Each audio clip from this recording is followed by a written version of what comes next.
Hey guys, Dan and Lisa here from Always on Liberty, and recently we had something really awful, or what we thought would have been awful, happen to our 2019 Winnebago View. So come on back, we're going to tell you all about it.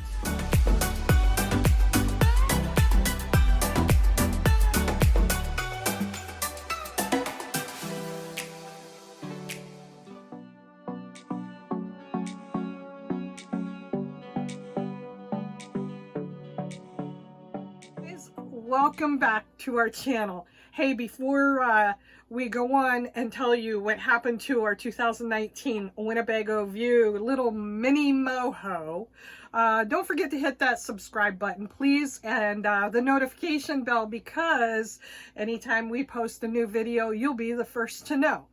All right, so recently, mid-June? Yeah. Mid-June of 2020, we're driving down the road. Now let's back this up. 2021. We've gained a year since January 1st. Yeah. But... Okay, let's go back.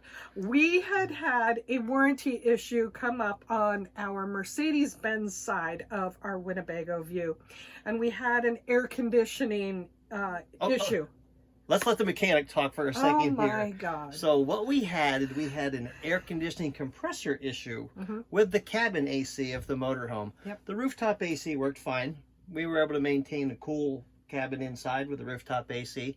But going down the road, the AC compressor for the cabin, or for the cab of the motorhome, had failed. And we knew we had an issue because Lisa told me one day when she was driving it, Dan, there's no air conditioning in the cab.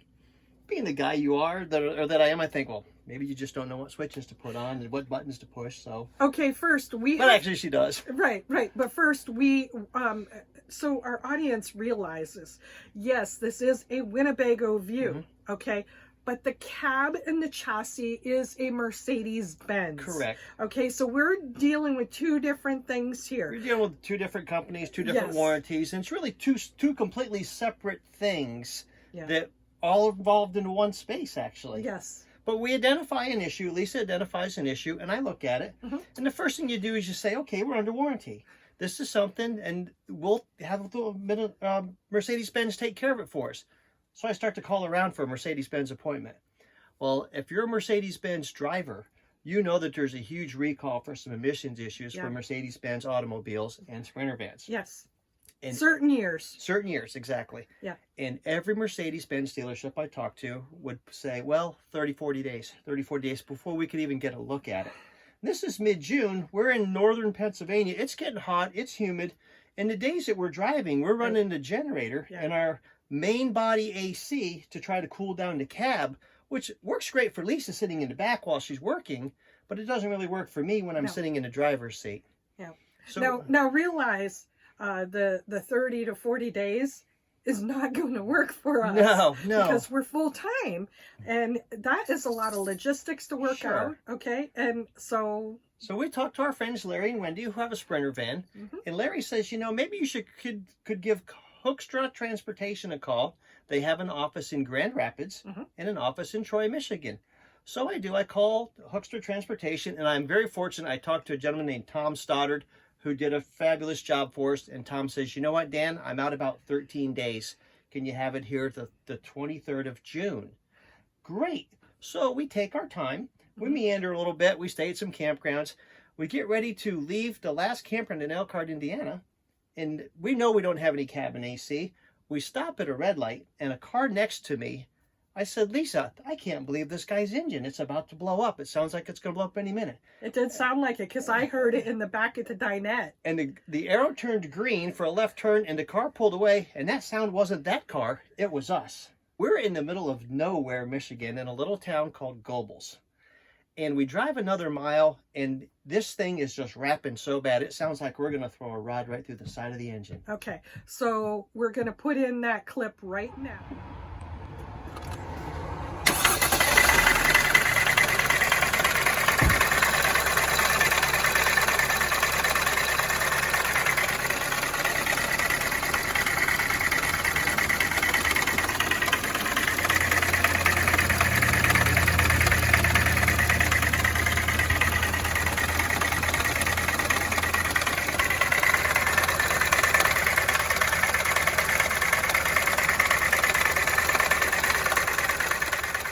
So did you hear that? Wasn't that awful? It was a nerve-wracking sound.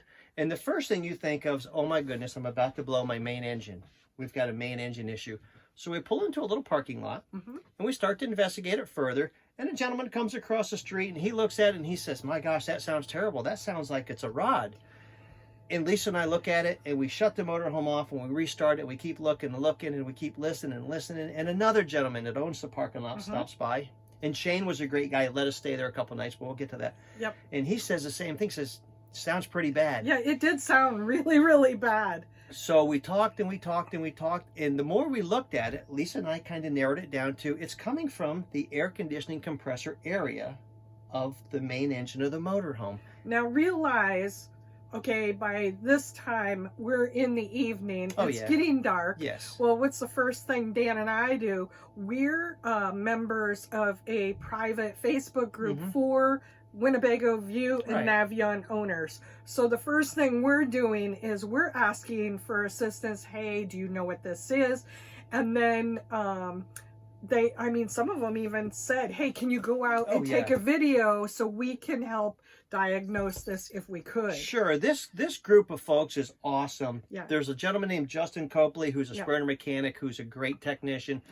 Guy named Bob Swore, who's really very talented and very well put together and knows a lot about these motorhomes. And there's a lot of engineers and all that in there. So we solicited our friends from that Facebook group, and that kind of put our minds at ease a little bit, but it made us think a little bit more too. Okay, what is this?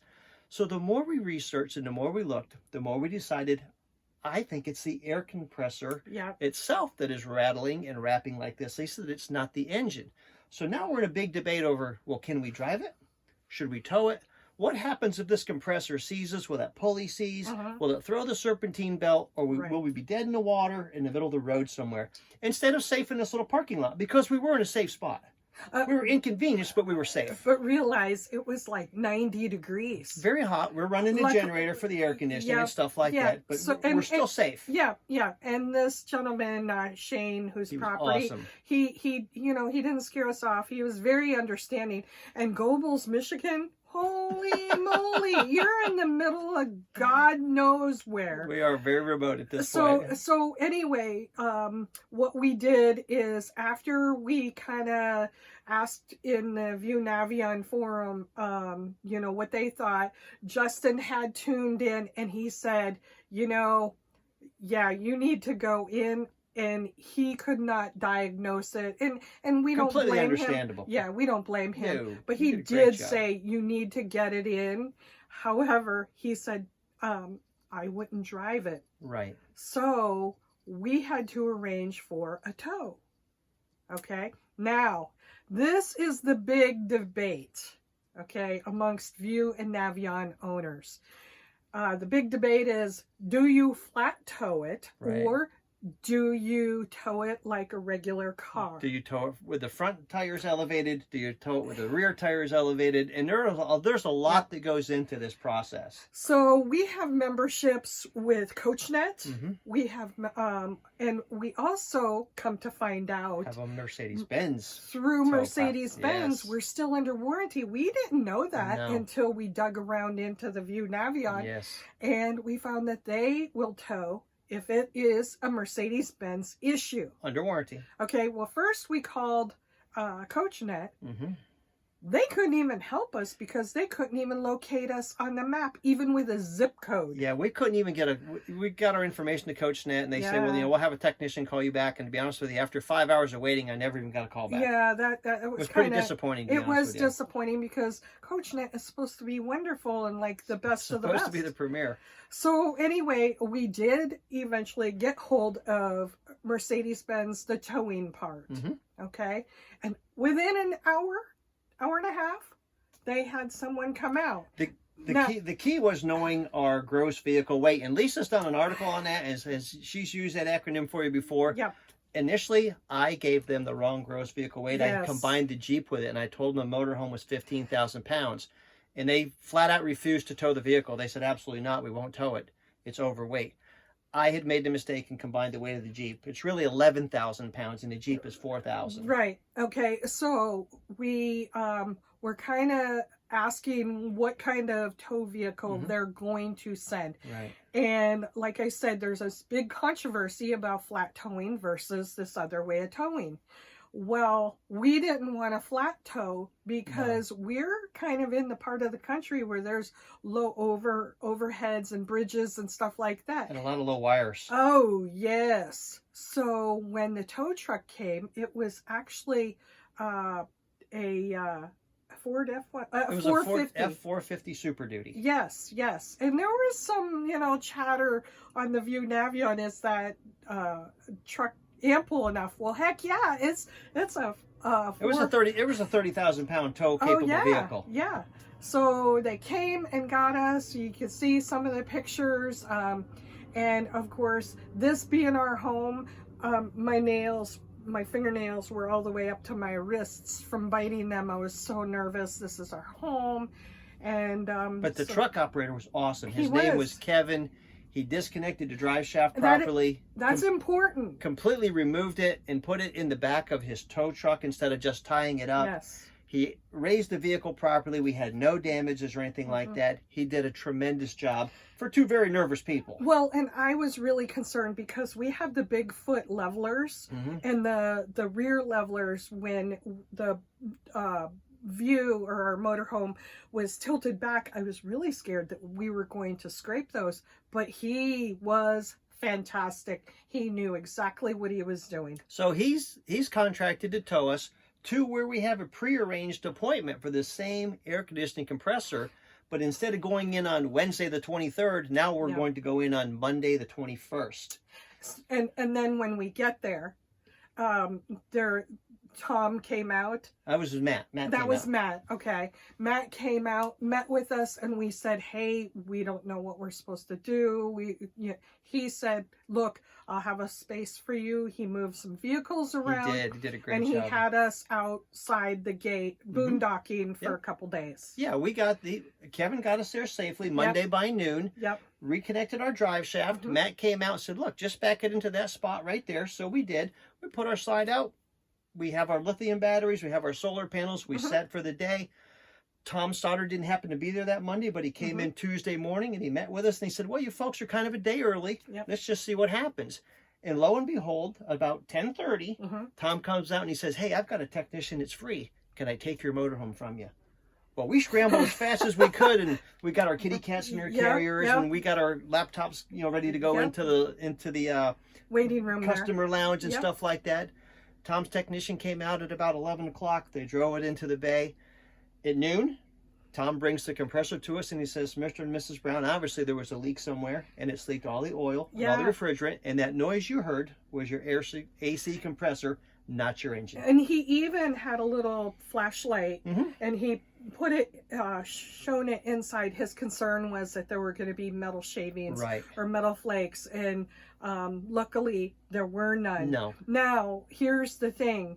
If we would have kept driving it, in the older vehicles, there were all these different belts. However, now it's a serpentine, so that belt that operates, it operates the power steering pump, it operates the water pump, it operates the alternator, and it operates the air conditioning compressor. So we didn't want to do that. Right. So what did Tom say? He came out and we reviewed everything, and he said, you might have been able to drive it, but the risk we run is if you seize that compressor on that air conditioner, or seize the pulley on the air conditioning compressor, will it throw the serpentine belt and cause a catastrophic failure? And again, you're in the middle of the road somewhere. Right. Literally dead in the water. Yeah. So we didn't take the chance. We towed, and it was the safe thing to do. And the tow really worked well for us. But the best part of this whole thing is Tom's technician puts a new air conditioning compressor in. He puts the right amount of oil in it. He puts new O-rings and all the lines. Makes sure everything is up to snuff. He recharges it with the right refrigerant. And at 4 o'clock, 3:30 that day, he brings it back out to us. The drive shaft has been resealed. They've checked the torque on the bolts. The air conditioning is running, and it's about 68 degrees inside the cabin, and it was 85 degrees outside. It was awesome. Okay, so all while this is going on, I'm working, because I can't leave that. I had recently wrote an article. Actually, I wrote 2 articles. One of them is about your RV manufacturer, you know, what to look for, how to prepare to go into a garage, okay? But the other one was how to deal with your RV manufacturer warranty. We really highly recommend, if you have a brand new RV, okay, and you're under warranty and all this is going on, please take the time to go to our blog. I'm gonna put that in the description there, the link and all that. You want to read those because those are so important. Yeah, it's very important you know the steps and procedures. Yes. Knowing your vehicle identification number is the key. Yes, that's number one. Nobody will talk to you or will be able to help you if you don't know your VIN number. You've got to know the VIN. And the 2 other things I'm going to say is, anytime you correspond, whether it's through phone call or through email, whether it's your dealership, your RV manufacturer, or in our case, Mercedes Benz, or who is handling this, you got to be nice. They are people too. You can't just fly off the handle, and if things don't go your way, you can't just, you know, berate them. They're people too. So you have to be cordial. That whole bees and honey thing. You do catch more bees with honey than you do with vinegar, that's for sure. Yes. But you need to be prepared. A lot of this falls back on you. It doesn't do you any good to have CoachNet if you don't know your CoachNet number or know where your CoachNet card is. Yes, yes. So you really have to have your crap together. Yeah. And this is stressful. You've got to be organized because this is a stressful event. Well, and it was also 90 degrees, and we're, you know, and we had 2 screaming cats, and it just was, you know, but the thing is, you have to remain calm. Sure. All right. So, like I said, I really want to give a big shout out to Tom Stoddard and Hoekstra Transportation in Grand Rapids, Michigan. Yes. They just got a Mercedes Benz Sprinter dealership authorization. Yes. They do tremendous work on the Sprinter vans. In Troy, too. Yes. In Michigan. They also have a shop in Troy. And Fafelsky Towing was Kevin and Caleb. Caleb is one of the co-owners of Fafelsky Towing. Yeah. He called and checked on us once Kevin got us safely to the dealership. It was awesome. It was a very professional event the whole time with Kevin. And it really did put our minds at ease because we were very nervous. We've been on the road a long time. Have never been towed. No. We've never had this type of issue or anything like that. So we're doing it first time. We're scrambling for our CoachNet cards and can we do this and what are the procedures, and you're reading manuals and you're soliciting information from everybody you know. But again, huge shout out for Hoekstra Transportation and Fafelsky Towing. And I did want to reiterate, when you have a small motorhome like this, or even a Sprinter van, be very, very careful if they try to put you on a flatbed. Yeah. Okay. You're going to see some pictures as we're rolling here.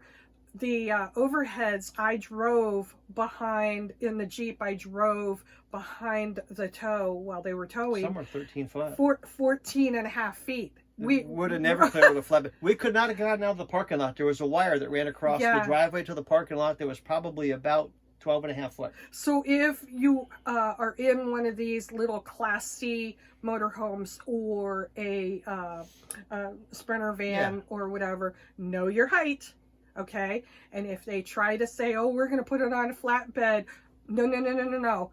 Make sure that the tow truck driver knows how to disassemble or disconnect that drive shaft. Very important. Okay, you have to. And the safe towing speed of the vehicle and all of that all goes together. And another thing real quick is, Lisa's talked about this in the past, but have a bug out bag prepared. Absolutely. Have the essentials that are in your motorhome, whether it's your checkbook, your wallets, your purses, your medications, food for your pet. That, okay, you've got to vacate this property. You've got to vacate the motorhome, maybe for a night, 2 nights, whatever. Right. We were fortunate. It was about 6 hours. But Lisa had a lunch prepared for us. We had our kitty cats all prepared. And our computer. It was great. I mean, we were very, very fortunate, but those are things you need to think about. So this was a huge lesson learned for as first time with our motorhome. I mean, we've had some issues with warranty with our fifth wheels, but being this was our motorhome, this kind of was like unnerving. A little chaotic. It was a little chaotic. We had to put 2 kitty cats in the front seat of a Jeep, which they really didn't care Oh, for. no, And Lisa drove the Jeep separate while Kevin towed, you know, with me in the tow truck with him. And they were not happy. but anyway, we wanted our lesson, our experience, maybe to save you from some of the stress that we went through. Have your ducks in a row, have all your information, your VIN number, your insurance card, everything, your CoachNet card, all those things are important. Yes. So we're here. We survived. We're not giving up RVing. Although for about like 3 minutes we were like, oh my God. And we're looking on realtor.com and Zillow for land, whatever. I wasn't. But anyway, thank you for tuning in. We really appreciate you taking the time to watch our video. Again, hit that subscribe button. And where are we going next? We're going north and west. Exactly. We're going to North Dakota and Montana and northern Idaho to escape this heat wave and all this stuff. Well, hopefully. Well, we'll see what happens up there. So anyway, thank you for watching. And as we say, underway is the only way. Bye.